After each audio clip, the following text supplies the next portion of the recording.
যুক্তরাষ্ট্রের বাজারে গার্মেন্টস রপ্তানিতে চীনকে ছাড়িয়ে গেছে বাংলাদেশ। 2026 সালের জানুয়ারি ও ফেব্রুয়ারি মাসে যুক্তরাষ্ট্রের পোশাক রপ্তানিতে বাংলাদেশ উঠে এসেছে দ্বিতীয় অবস্থানে। সম্প্রতি প্রকাশিত তথ্যে এই চিত্র উঠে এসেছে।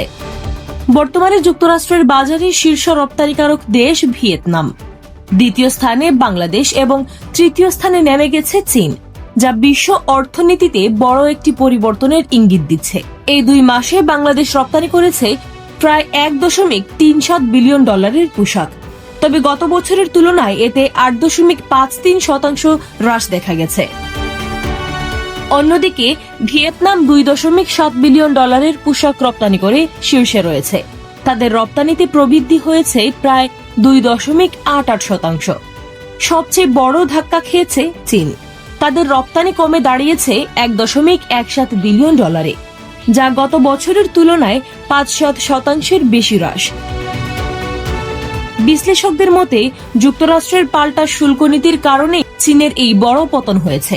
এর ফলে মার্কিন বাজারে তাদের প্রতিযোগিতামূলক অবস্থান অনেকটাই দুর্বল হয়ে পড়েছে।